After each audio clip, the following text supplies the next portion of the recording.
Amberlynn is a very giving person.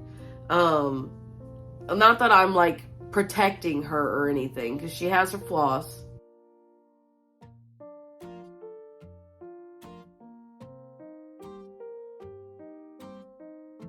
I'm not gonna lie. But I'm just addressing the money thing. I'm not getting into anything else, so don't expect that right now. There will be more, but this is all I'm discussing right now.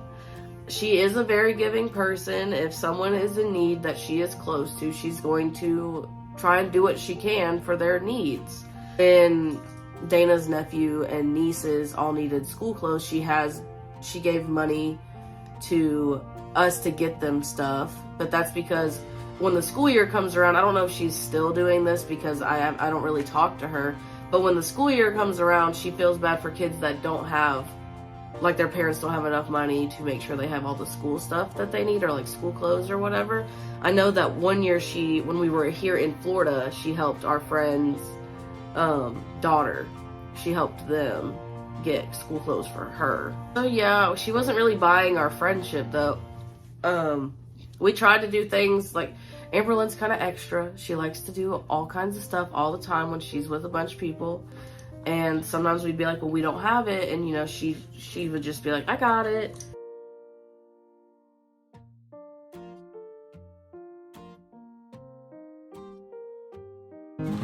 No.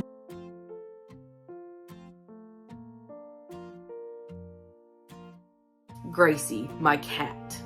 Not my niece, but my cat, Gracie. She ran away. Amberlynn did not intentionally let her go. It was actually, it was our roommate, but she didn't intentionally do it either. But she was a stripper.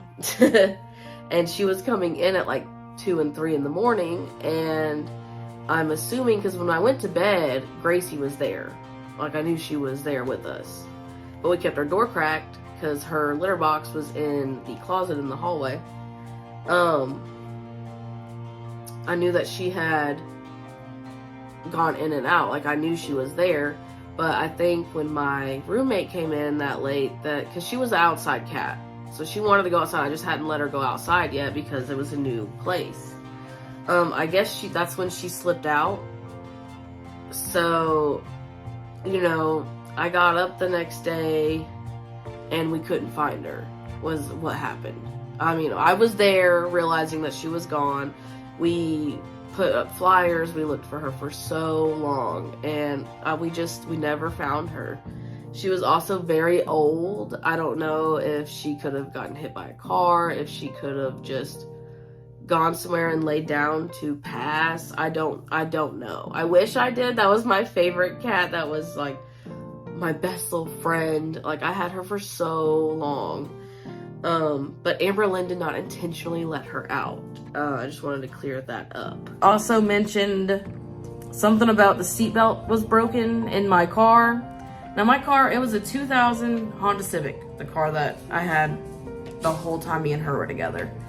That car was in no shape or form broken. The seatbelt was not broken. I don't ever remember her actually trying the seatbelt on, but I don't think it was gonna be able to go around her. I think she just said it was broke because she didn't want y'all to know that it didn't fit her. But eventually when I get my new car after I have that car, the seatbelt in it, because she rode in my car a couple times, that seatbelt did fit around her, and that was like the first time she wore a seatbelt in a long time. Like, I don't know, she was really happy about it. And then she came to work with me even on days that she was off. She volunteered. I don't know if that was essentially just to get out of the house more or just to be like with me more. I didn't really care because I was working, and usually when she was there volunteering, she was just sitting with the certain resident that she said was her favorite. And then when they left, she was just, you know, really just chilling, hanging out with the residents. It was fine. Nobody cared. And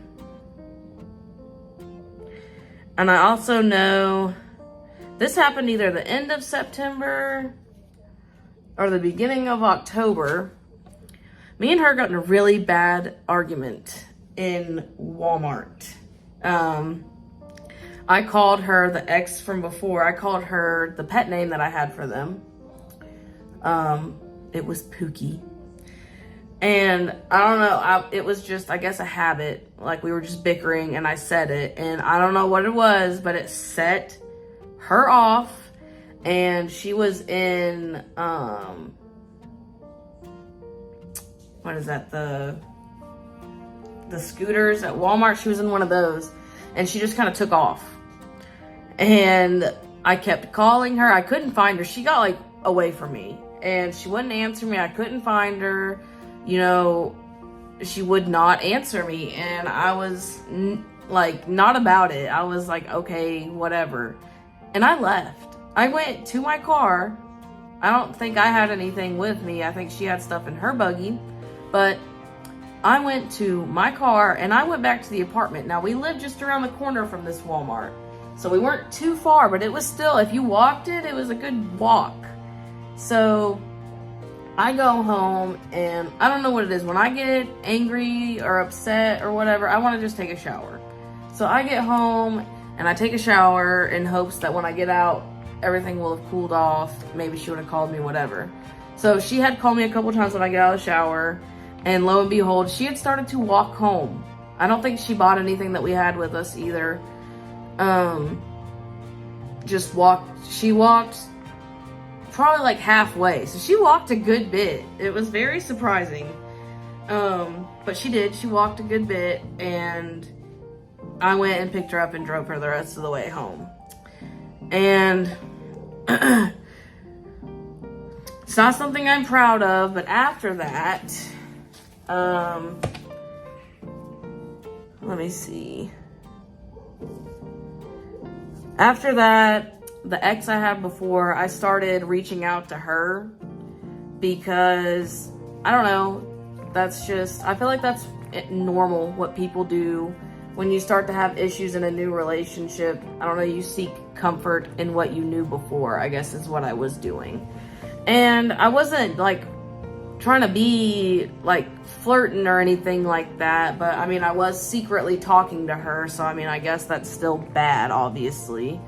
But I would just call her when I was alone, basically, or text her. The way I texted her, though, I would get a texting app on my phone and delete it when I wasn't using it. So that was pretty sneaky on my part. It's pretty bad on my part, but I just knew that there was no way Amberlynn would have let me talk to her, basically. So I hid it. That's also when I started having the chest pain that I kept having. Eventually, I find out that that is stress-induced acid reflux, because I think Amberlynn was stressing me out a little too much.